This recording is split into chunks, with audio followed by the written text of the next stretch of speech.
Great. Param, the stage is all yours. Lights, camera, action. Hello, leaders. Welcome to the 15th episode of Leaders Are Readers Book Club. The purpose of this initiative is to help members embrace reading as a habit. Before I call our guest of the evening, I just want to share some business announcement for taking our club to the next level. We are extending our teams, which will be called as book club organizers, who will be helping us with the role of timers, anchors, and the lead for the keynote speakers. So please reach out to Toastmaster Abu Shadab or me personally. You have our numbers, or I'll share at the end of the meeting. So coming to the person who's our guest, I request everybody to please stay on mute so that we have a good experience altogether. I request everyone to please stay on mute.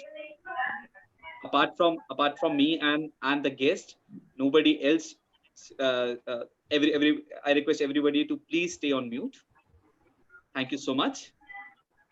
So so leaders, today's our guest is a very special person. She is a lady with a mission. She is on a verge of creating social networks of readers. She has already created a readers net of more than 3,000 people in on Instagram.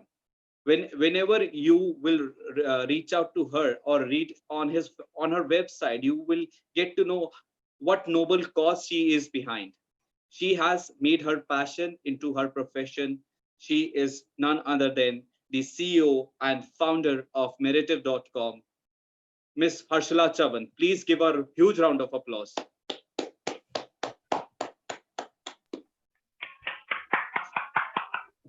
Ashla Chavan has a great community of readers, and today, as this club is totally dedicated to the readers and making us a better leader, she has created a network. And today, we are going to learn something new and share something new with us. So, I request Ashla to please come on this digital platform and please let us know how we can become better.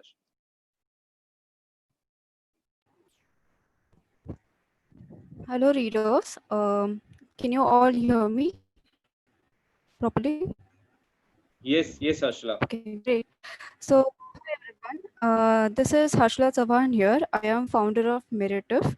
It's a community of readers to have conversations on books, articles, or newsletters that you've enjoyed reading. So, what happened is that basically I read a lot of articles and a lot of books as well. So I always had this habit of sharing my thoughts about that, and I used to turn to Twitter for the same. But as you know, Twitter has this character limit. It's very annoying. आधा character तो जो link है वही खा जाता है. So I wanted something where I could really journal my particular thoughts or have conversations with like-minded readers as well. So that's why I started with the Merative initiative, and today I will be speaking about the art of social journaling for your reads. So we will be talking about why journaling is important and how you can improve your reading experience with the same as well. So I think I can start. I can share the screen. Yes, yes, yes, you can.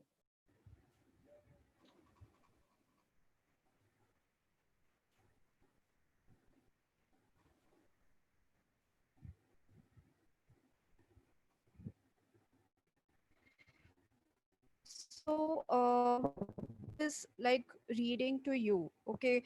A lot of us maybe people who are working in corporate, some of us might be students, or some of us might be doing freelancing or something. We do reading as a part of work or as a part of leisure, or we might just come across some articles on the social media sites which we might be consuming. But mostly reading is defined as it is an access to the wisdom, insights, or the experiences which otherwise you wouldn't have it acquired, because you're not present during that particular, let's say, era that the book is based upon, or the particular news that you're reading on social media sites or your newsletters itself. So that is what reading really provides to you. It gives you access to the information, to the experience, which can be both fictional, non-fictional, or the news that we particularly come across. So I would like to start with a very relatable situation that you might have had faced as a reader, especially if you are not a very regular reader. Even I'm not a very regular book reader as such. I read a lot of articles, but I have been to book clubs and I have seen people facing this. It's like when people are discussing about a particular book which you might have had read. Okay, after a few months you might not really recollect completely about it, maybe the characters, how the plot went by, even the name of the author itself. It's like, oh yes, I have read the book, can't really recollect the author's name, this particular character, it did this to the lead Amy, but after 8 chapters I stopped reading, because you just got busy with your life. But what actually happens is when you are discussing that book with someone, the other person whom you're saying this, probably just say this. This has actually happened to me in one of the book clubs. I've saw this happening to someone, and it was very funny. It's like must have read the summary, not the book. Must be new to reading. He's just not read the particular book. Sometimes when you are in social media and you are posting a particular status or commenting on something without reading the article or what was there inside, people might just comment of read before commenting, or that's not how it was in the book or something like that. So that was this is what happens on an individual basis, when you are reading something but you're not really completely immersed into that particular experience, or you're not able to really recollect it, or else you just skim through reading or something like that. But what happens when you scale it up to a larger extent? This is what happens. Basically, Twitter, which is one of the largest social media platform, has to actually create a feature in order to prompt you to ask you to read an article before sharing it. Are you among these people, whom Twitter is actually prompting to read before you're actually sharing something on social media?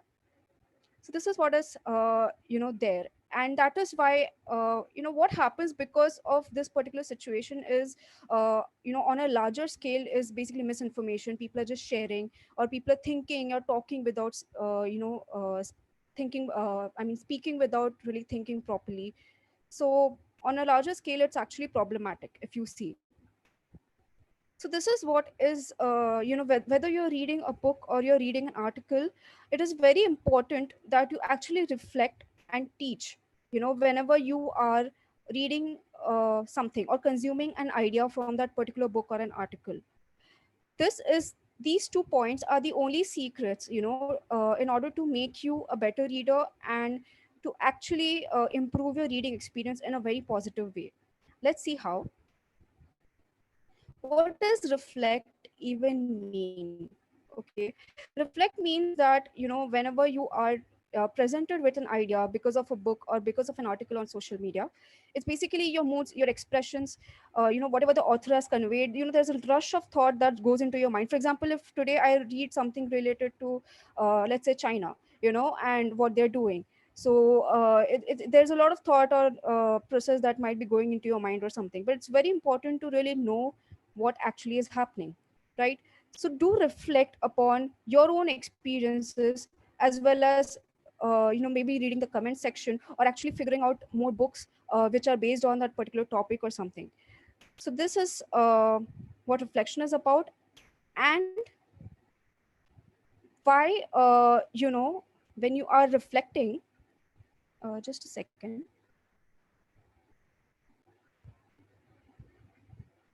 Mm, there is some slide thing that has happened, sorry about that. Yeah, so this is what reflection is about. And the second one is teach. The best way, once you reflecting, basically reflecting is understanding, you've understood something. The best way to remember something that you have understood is to teach it to someone, to talk about it with someone. For example, right now I'm reading Animal Farm and I'm dying to actually talk about that book to someone. It's a really good book about a lot of about politics, and explained in a very beautiful way. So I will be not be able to, probably after a few months or few weeks itself, I will be forgetting whatever the concepts that were George Orwell was probably trying to teach. So it's very important that you have somebody with you, maybe a friend, or you can participate in a book club like we are today over here, and talk about whatever reflections that you had with that particular read. So what exactly is a reading journal? Okay, the reading journal is basically, a particular activity that you do which will help you question. Okay, it will give you a sense of completion, and it will help you remember as well as implement as you keep going on. So let's see how you can really have a reading journal in first place. So there are two ways. One is an old school and one is using social media. You can just have a pen and a diary. If you are somebody who really likes being artistic or likes having a diary or likes writing, pen and diary is the best way to go for it, right? And there is nothing elaborate, to be done in a reading journal as such. It's not that you have to, decorate it. If you're somebody who likes to decorate, you can decorate it.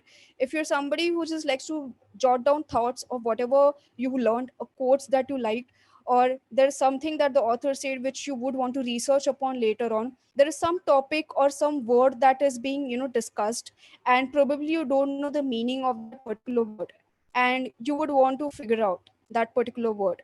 So you could probably jot those things down. And another aspect that you could probably use is social blogging. There are a lot of blogging platforms. One of the best which I personally like is Medium and Quora. There is WordPress and Blogger as well, and Tumblr as well. So you could use these social blogging platforms as well, in order to jot down your particular thoughts on reads or whatever articles that you have consumed.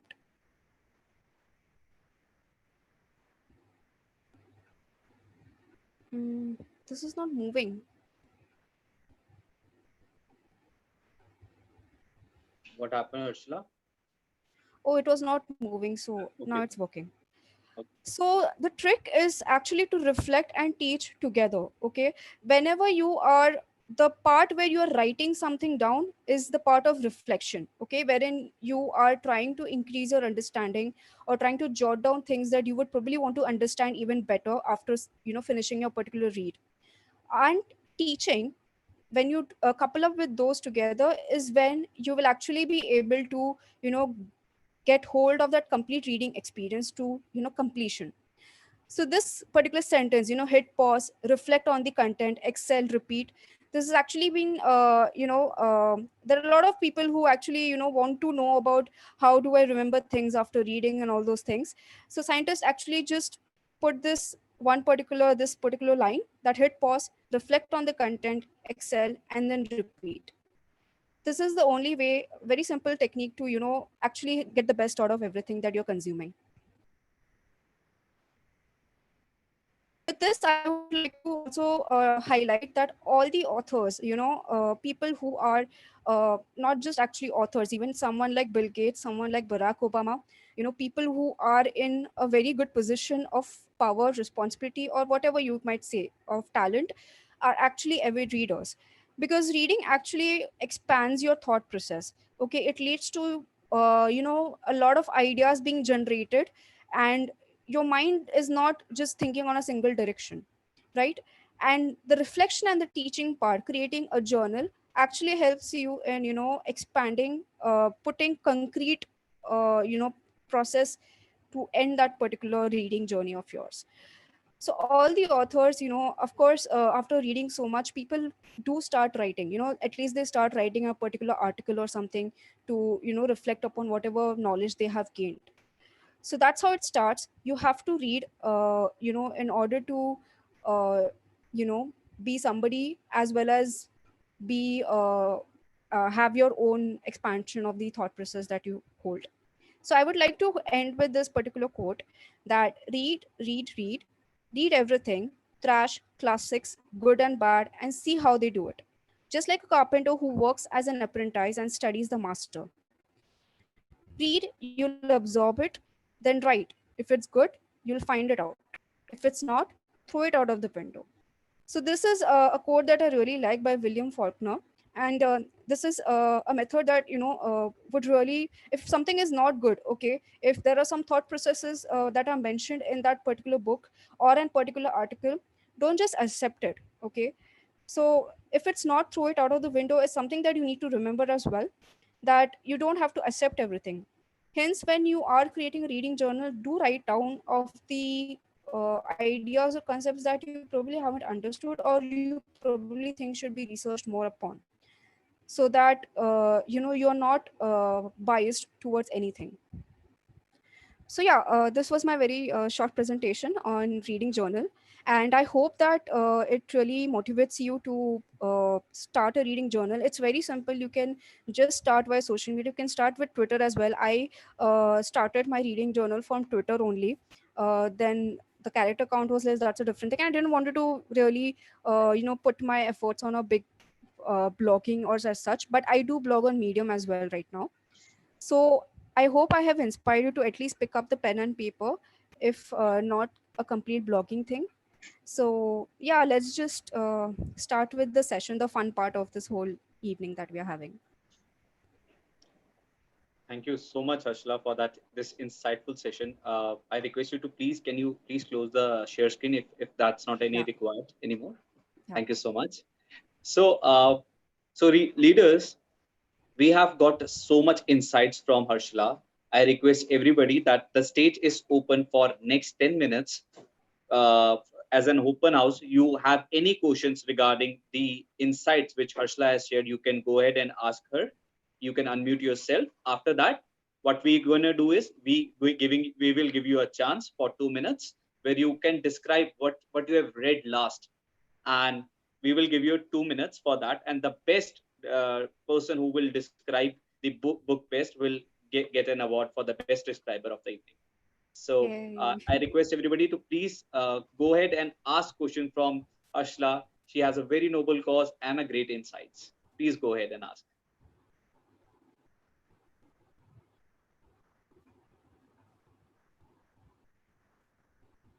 Hello, Hi. I'm Gautam speaking. Yeah. Yeah, I wanted to ask, after reading a book, which is the best platform to post the summaries? Gautam, can you please speak up? It's not clear. Yeah, after reading the Yeah. book, which is the best platform to post the summaries of the book? Is it WordPress or is it So the what? other social Yeah. media?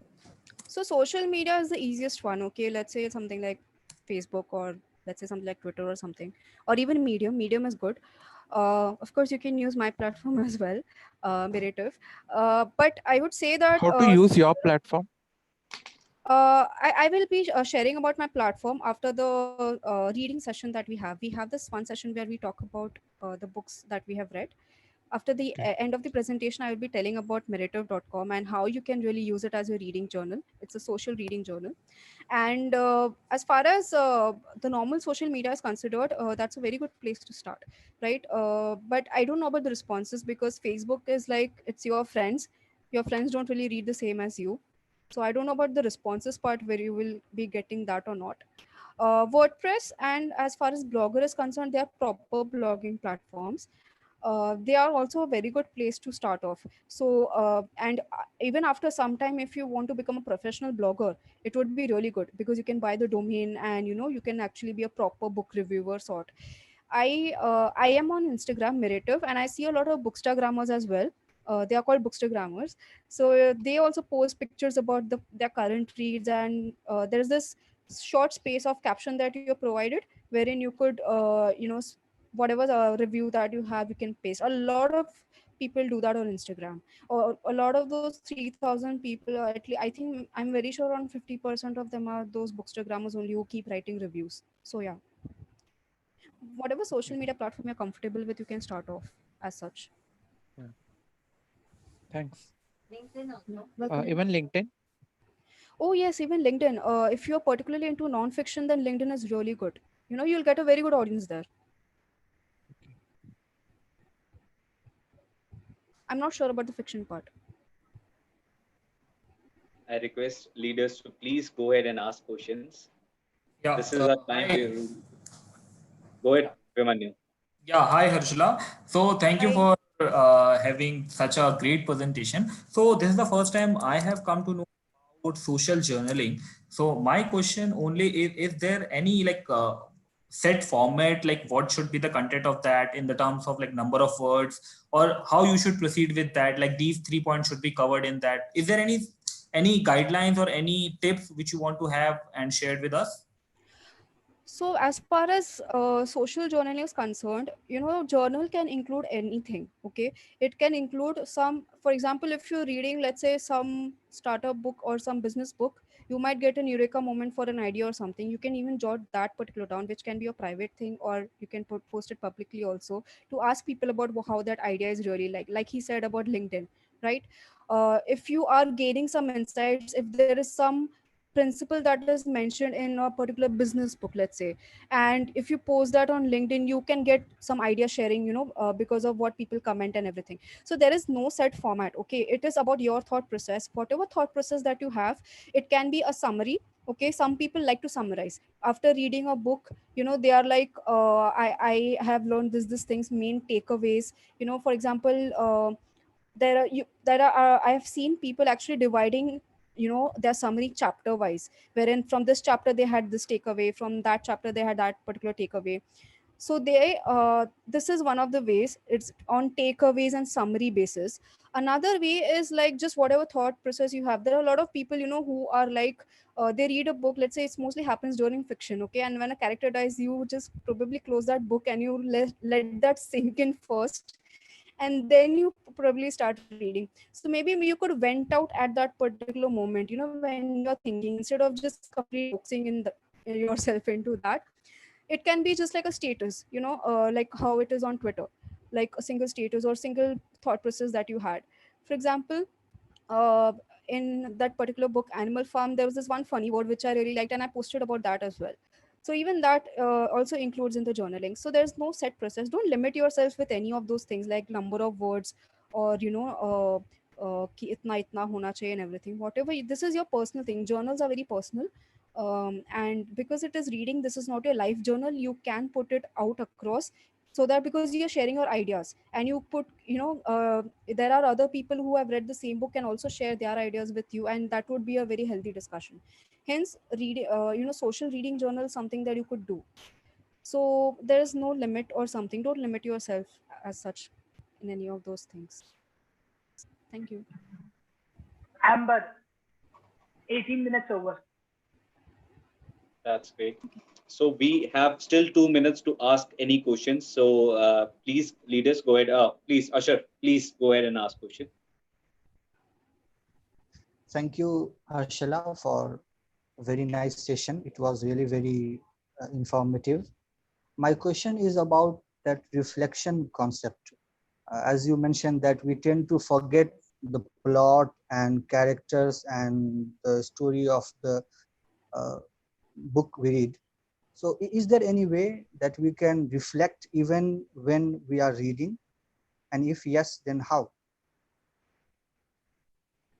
So what I do is, whenever I'm reading and whenever I get a spike of a feeling, when, for example, I'm reading Animal Farm currently. I'm 8th chapter, and there are a lot of situations in that which probably might trigger you, because it's very politically motivated book.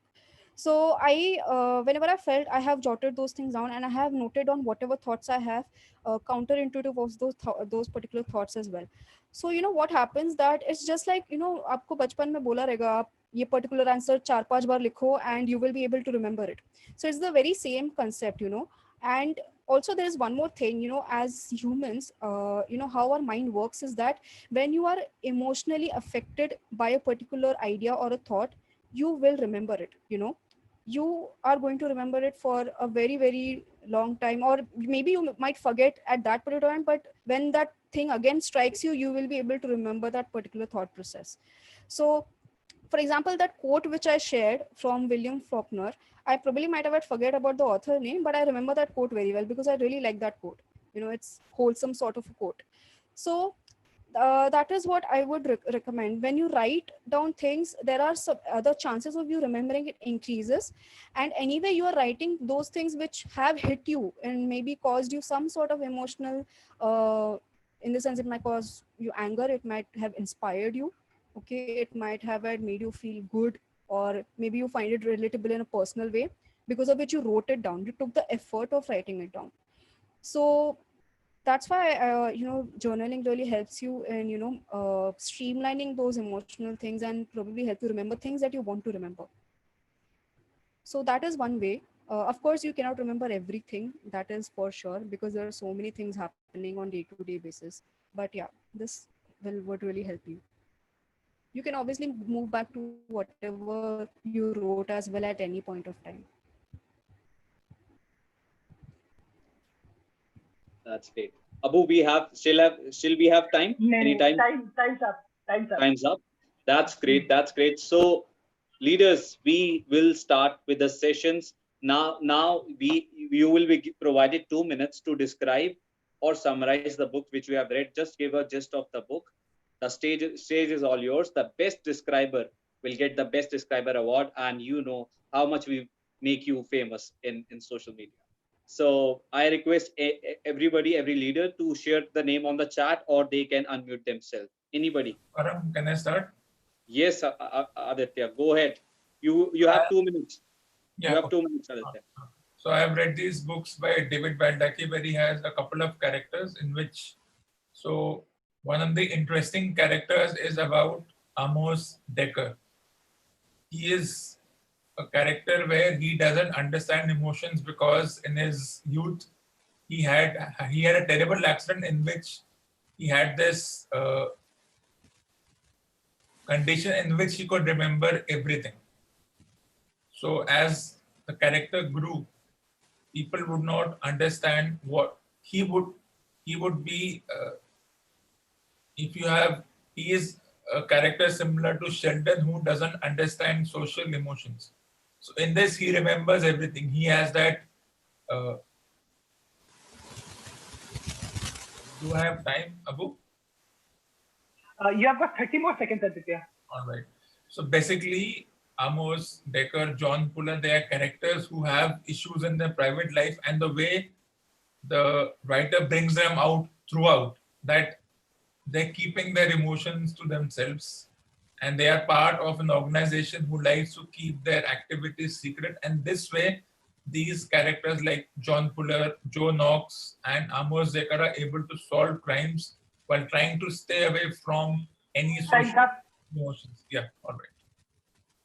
So we have Vignesh. Hello everyone. Hi guys. So I would like to tell about the book that I recently read. Is the Forest of Enchantments, which is written by Chitra Banerjee, and it's a story of how Sita feels when she is gone to the forest for 14 years along with Ram and Lakshman. When she's in the forest, it's through her view of how she feels in the forest. How did she enjoy the forest life when they had left Ayodhya and gone to the forest? Usually, everyone would have heard about the normal Ramayana story, but this story was completely different, where she shared her feelings of how the women really face difficulties in the real life, and how she also faced a difficulty in her life. So it starts off with how she grows up as a princess and gets married to Ram, and then they go to the forest, and when Ravan comes in, takes her to Lanka, and there she suffers a lot, and she really describes of how he had come every time and troubling her, telling her to become the queen of Lanka. And she also tells that she describes how difficulties she faced, how tough it was to stay alone in the Ashoka Park, in the garden where she was there. And well, it was really surprising to know how sad she had felt for those 1 to 2 years time that she was alone, and she used to keep thinking of Ram. And Thank you, Vignesh. Now we have Vimanyu. Vimanyu, please go ahead.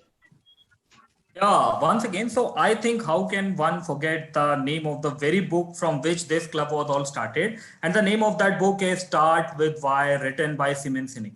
So that book, after reading that book, I think the whole life of myself has been changed. And after reading that book, I have taken a lot of initiative.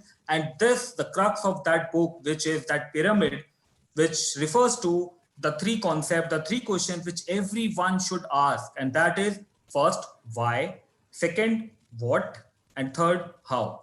These are the three questions which anyone should be asking while taking any of the new initiative. And the moment I have read that book, I think I have finished that in maybe in 3 hours, because I was just so stuck with that book that I really wanted to finish it as soon as possible. Though I have not used any of the Apple products so far, and I would love to if I'll get a chance to, because that's a costly one. But the book talks about a lot of this company, that is Apple. And that Apple thing is having a good growth because they are sticking with one concept, and that is they believe in their why. Recently, I came up with my own initiative with a title that is Par Shorts, and we are working on it. And we 4 members are continuously striving to achieve that one thing, that we want to stick with our why. So that book has really inspired me, and I would totally recommend it, because that's a very simply written book, and that one book can change everyone's life for sure. So please read it. That's all from my side. Thank you. Thank you. Thank you, Vimanyu. Now we have Ganesh Iyer. Abu, can I share time for me at the end? I'm so sorry, Ganesh. Can I share my book now? What I'm going to do next week, or should I do it at the end? No, that is supposed to be done towards the end. Right now, if you can share a gist of the latest book that you are reading. All right. So I'll share a book which I read. This is again a book by Jim Collins, and this book is called Built to Last. Now, Built to Last is a book that is written by Jim Collins, and he's speaking about companies who have been around for more than 100 years. Okay, books that or companies that have been in business for over 100 years. And this is one of the best strategy books that I've ever read. And it is a sequel to the book Good to Great. So what does he say in Built to Last? I'm just speaking about one concept. He speaks about this concept, which is great companies are not the best places to work for. Generally, we go to companies which are providing us with a good and a safe work environment. But great companies do not have a good working environment because their focus is only result, and they have a cult-like structure. What do you mean by cult-like structure? Like IBM, they have a song which an employee, whenever he is on the hallway, he has to sing it. Or you have Walmart. What do? They have this concept of beating yesterday, which means every store will have to have bills which is where they are beating yesterday or selling more than yesterday. So this is a very, very interesting concept which Jim Collins says. And one more concept that I would like to share is most of these companies, their CEOs are not time tellers, but they focus on the clock. What do you mean by clock? They don't focus on a 6-month term or a quarter. They focus on the company that will move till eternity. For instance, Merck has a notion or has a purpose. Time's up. I'm sorry, yes. All right, thank you so much. So we have Mr. Raman. Raman, please go ahead. Mr. Raman, this please. is a book on assertiveness by Aman Pat. It begins with a few questions. Can you accept constructive criticism? To say a no, you say an yes, not to disappoint people. Unable to voice a difference of opinion with others? Do you alienate people when you disagree with them? Do you feel attacked when someone differs with you? Then he beautifully defines the distinction between assertive, aggressive, passive. Assertiveness is firmness plus politeness. Aggressiveness is firmness plus rudeness or impoliteness. Passive is absence of firmness. He goes on indicating assertiveness is the ideal middle ground because aggressiveness is recklessness and passive is self-defeating. A few nice attributes of assertiveness: attentive, caring, guiding, helpful, listening, and volunteering, and many more. Assertiveness is antidote to fear, shyness, passivity, anger. It gives us the courage to speak up rights respectfully, exercise rights and responsibilities into action, question, disagree, refuse without being childish, to question authority from positive perspective, power to ask why without being rebellious. There are popular myths it talks about why I am not assertive because of modesty, obligation, good friends, gender role, issue strength. He bulldozes all these popular myths. Assertive persons are consistently successful. These are the fruits of assertiveness. Assertive persons have fewer conflicts or arguments. They meet their needs and help others meet their needs too. They build mutually supportive and lasting relationships. Time's up. They effectively solve problems. Thank you. Now we have Gerlin. Gerlin? Hi. Are you able to hear me? Yes, we can. Yes. So I read this article yesterday by Tony Robbins. This article was very inspiring. It started with how to let go of tomorrow and starting a day with a very fresh start. Letting go of the beliefs we have from yesterday, letting go of the attachment we had yesterday, and let's start with a new outlook starting from today.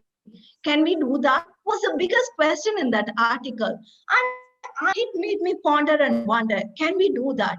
Can we let go of the failure? Can we let go of the happy moments we experienced in the past and look each and every person in our life as a new, fresh, new person so that we are not holding on to the judgments and the image we have of that person or the situation or a work life or a family life or in our friendship?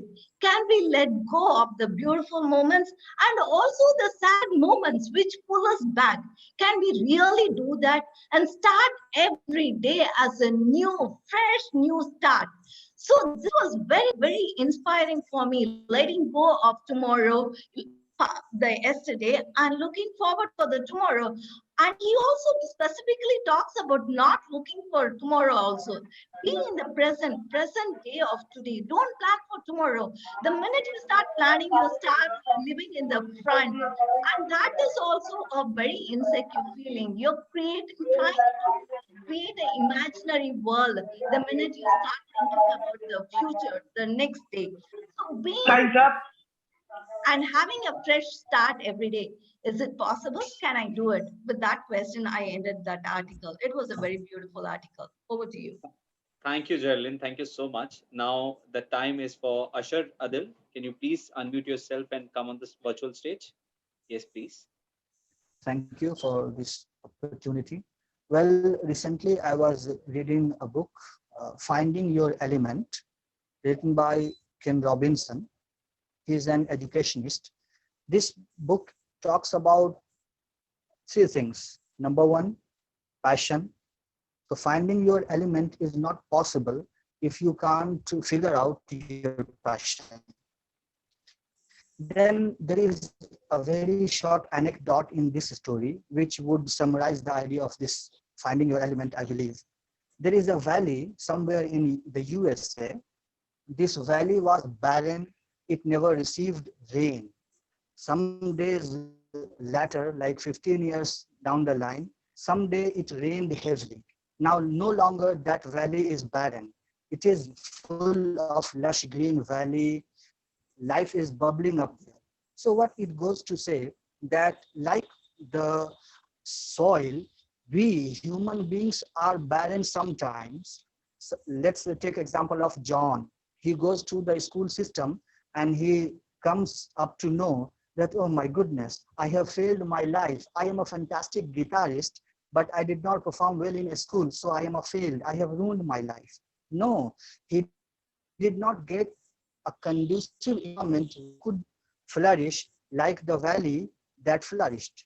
So this is a very lovely book. I would highly recommend all of you, if you have interest in finding your passion and finding your element, you must read that book. It is a wonderful book.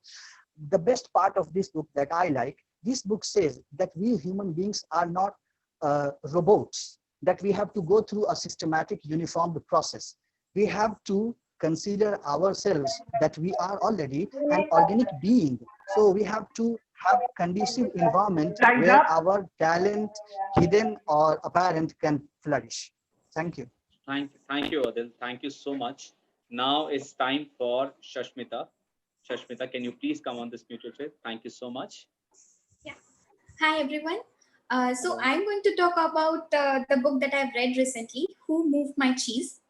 This is a book that has been written by Dr. Spencer Johnson. The book revolves around four characters, two little men, Hem and Haw, and two mice, Scurry and Sniff.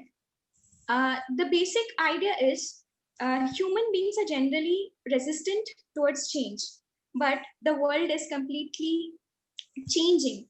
The simple word to express it is VUCA, uncertain, volatile, uh, complex, and ambiguous or ambiguity. So this particular books talk about how a person should change in a corporate setup where the situations are changing on day-to-day basis. People who are agile, who are ready to change, can survive, but people who are resistant to change and they cannot sniff at the changes that are coming are find it difficult to move ahead in their life.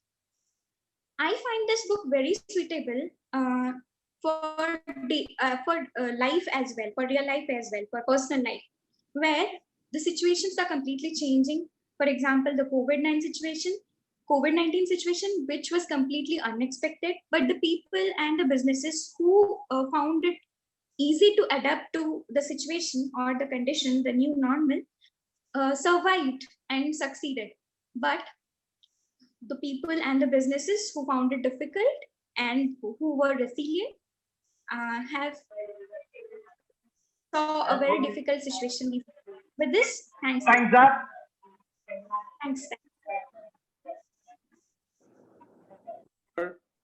It's time for Shraddha. Shraddha. Yes. Thank you so Hi, much. everyone. Hello. Hi, everyone. Please go ahead, Shraddha. So I would like to share this experience. I'm reading this book called Becoming Michelle Obama, which is one of the most beautiful autobiographies that I've read. It's about this woman, this 9-year-old African American, how she evolves from being a student to a person who pursues law. And then after pursuing law, after all the hard work, she realizes this is not what she's looking for. That's not her passion. And then she moves on to pursue tricking jobs, moving on to various other aspects, and then meeting with Barack, the first African American as the first president of the USA. And when how their connection built up, even being the POTUS and the FLOTUS, they had a normal life. You know, how I can completely resonate with that, you know, because she's a mother of 2 children. When they ask her, how does it feel going to on the stage as the president and as the first lady? And the concern which she has at the back of her mind is being a mother. You know, when she has Malia and Sasha, her 2 young children, being with her, are they warm enough? Are they covered? Are they comfortable? You know, so that aspect, when she brings out her professional and personal experiences, how she's balancing her life, how she opens the White House for the common people, I mean, it's lovely. And it's a give and take process, you know. So I really would recommend everybody to go ahead with this. It's on the top 10 of the Oprah Winfrey Book Club as well. So Becoming Michelle Obama is my top shot. Yeah. Thank you. Thank you. That will be all, Shraddha. Thanks. Now it's time for Gautam. Gautam, please, can you come on the camera as well as on the virtual stage? Thanks, Gautam. So good evening, everyone. I have written. I'm reading a book on the Red Sari, which is by Javier Moro. It's on the autobiography of Sonia Gandhi. So initially, it talks about how I prefer reading political thrillers and such books. And I run a community of more than 2,000 people who are reading books on Telegram. And in this book, it talks about how Sonia learnt English in order to she used to love Rajiv. So how she learnt it and how she got accepted in the Indian culture, and how it is how she learned to wear sari and all those things, and how difficult it's for a prime minister for running the country, because you see Indira, many people criticize her for the emergency she imposed. But the two remarkable things that she did was the Blue Star operation that she conducted in the Golden Temple, and even the liberation of Bangladesh. These things required lot of courage and lot of determination. And her personal life also was very tragic, because she had a misfall with her husband, and even her son Sanjay, he used to manipulate her, and all those things happened. But when it came to Rajiv, he was a very calm and polite person. So it is a must read who are interested in the field of politics. It traces back Thank you. all the histories. Yeah, thank you. Thank you. It's time for Shajita. Shajita, can you please come on this virtual stage? Thank you, Paran. Thanks. Hello, everyone. So I am going to talk about a book that's named The Wings of Fire. That's an autobiography of APJ Abdul Kalam. So most of us are discussing about the books that they have read already. Now, let me tell you that I started this book 2 months back, and I've completed half the chapters.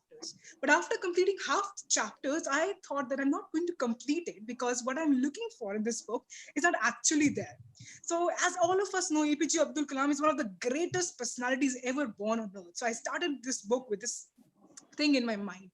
When I was reading his book, it's actually very inspiring. Few incidents in his life is very inspiring for all of us. And when he was in his school, he did not get some great education, because he was from a middle class family, and hardly they could have the earnings for him to go to a great school. So he started by his cousins. So he was surrounded by his cousins. So he used to go to 2-3 cousins whom he could get a lot of knowledge from. And he started by reading newspapers. So he sell newspapers, and he used to read newspapers. Now, coming to when he was in college, now he did his graduation in physics, but he always wanted to go in aerospace. But he never regretted that he took physics, and now he's doing his post-graduation in aerospace, and that he had wasted some part of his life. He never regretted that moment, and that was the best thing I liked about him. Then after post-graduation, he moved. Time's up. Now, hello. So when he Time's was up, Shajita. okay. Thank you so much, all the participants. Thank you so much, leaders. Sorry, Shajita, you were saying something? Can I get a minute? Shajita, I think the time is over for the sharing. If you want to share something else, you can. No. It's regarding the story only? Yes. Yeah. I'm sorry. Okay, Param, please give her a minute. Okay. Awesome, thank you. So I just want to end it by saying that I have one suggestion. All those who are interested in scientific and technological, have some technological background, please then go read this book. But I did not complete this book because I was finding some inspiration or something to look up in his life. But when I started reading and I ended half the book, I realized that in his life, all he was inspired by was his career and his aim, that is to serve his nation. Nothing else. Like there was nothing in his personal life to know about. He has just dedicated his life to his nation and to his work. And this is why I think that man is a great inspiration. I was never able to complete that book because it was full of scientific and technological things, which was really out of my reach to understand. So all those from that background can go for that. Thank you. Thank you so much, Abu and Param. Thanks, Rajita.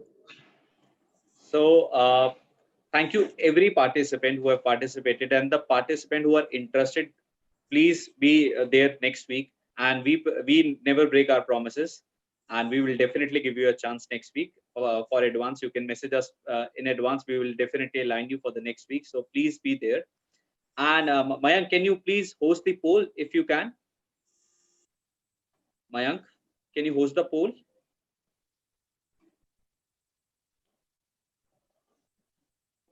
No worries. So I am just sharing the link in the chat. You guys can vote for the best describer. It is the Bitly link is best reader, but it's for the best describer. It have all the relevant names who have participated. I will also share in the WhatsApp group as well, so that you guys can easily get to vote.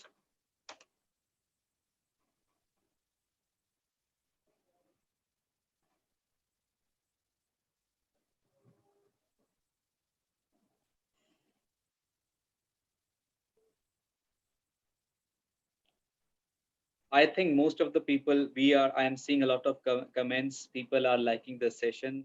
This is something which we did different than what we used to have.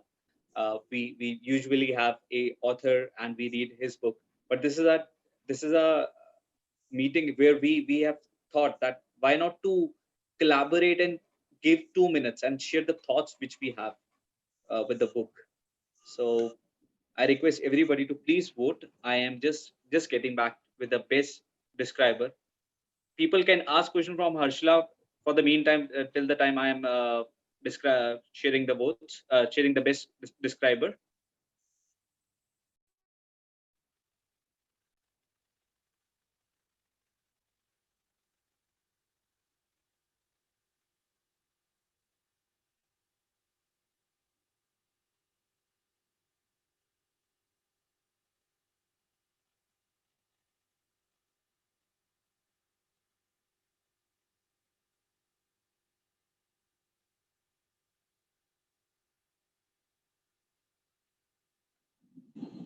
Can you please check now? Link is working, I think.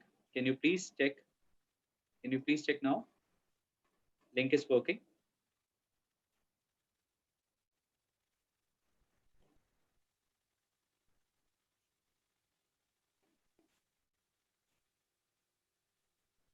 Can you please, Gautam, can you please refresh your page? I think it's working for everybody.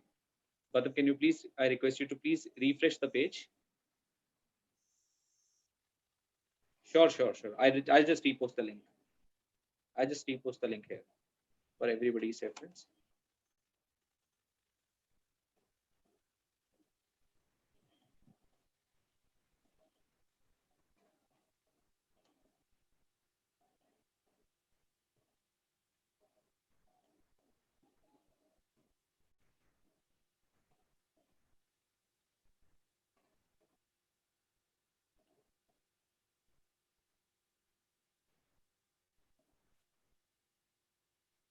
Vignesh, I think link is still accepting it. Okay. I have received 5 to 6 responses till now. Okay. Should be opening. So are you guys on our book club WhatsApp group? I'll just write my number. So you can just message me. I'll just add you to the book club number and please vote there. We can vote. We can vote later. No problem in that. We can vote later. I'll just add you in the WhatsApp group and we will announce the winner later. The link will be same. There will be no double voting and anything. Just be sure of that. So I'll share the link in the WhatsApp group. Don't worry. Varsala, please share your contact details so that people can reach out to you if they have any other questions or they want to contact you because of your noble causes.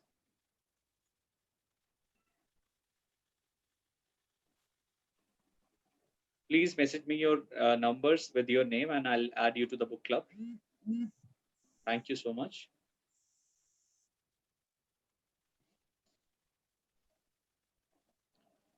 Varsala shared it. So I request now, first of all, thank you so much, Harshala, for this amazing session. A lot of people felt good, I think, and a lot of participation which we felt here. Thank you so much for that. And now I would like to call our upcoming keynote speaker for next week, Mr. Ganesh. Can you please come on this virtual stage? Can you please come on this virtual stage? Thank you so much, Paramjot.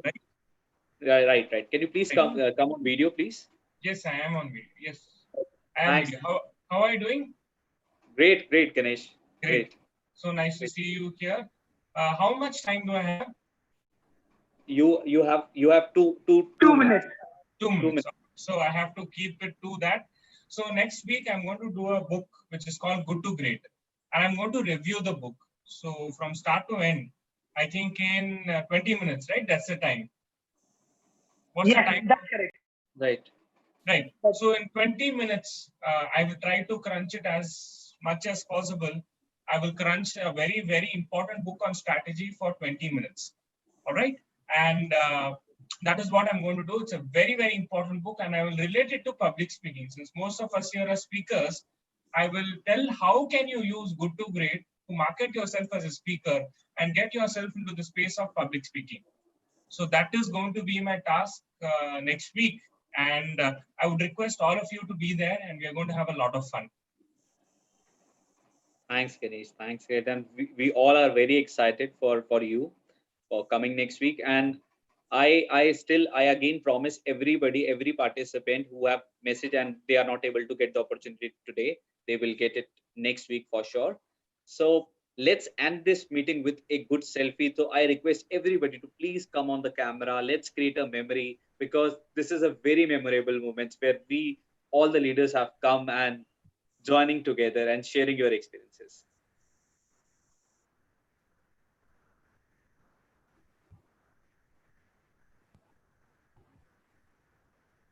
So I'm just going ahead and clicking picture.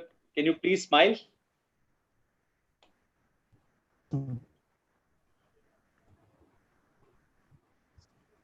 That would be all from our side. Please stay connected. Keep reading, keep leading. Let us know how we can help you. And as I told you, we are extending our team as a book club. Book club managers will be there. So we need people who can help us with timer, keynote speaker lead, or the anchors. Please get in touch with me or Abu Shada for that. Abu, any ending note or anything you want to share? Ending note. I am currently reading a book that is called Mindset, and it has something beautiful. It says there's no definition of what is success and what is failure. There's nothing called smart or dumb. We only have learners and non-learners, and we are learners. So let's ensure that we stay connected and we learn for life. Thank you so much, people. You made this session amazing. Thank you, Harshala. Thank you, Ganesh, to talk about people in specific. Thank you, Param, for always acting as a superstar and taking the role of the anchor at the last minute. Thank you all for your participation. It is so incomplete. It's like a body without a soul if you people do not participate. So that will be all.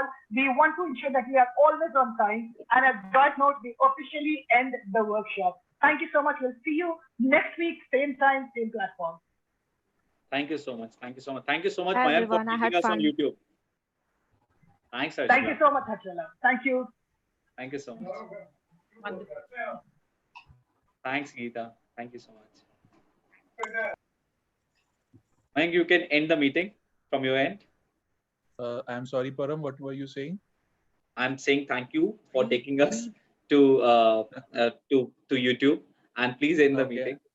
I'll just end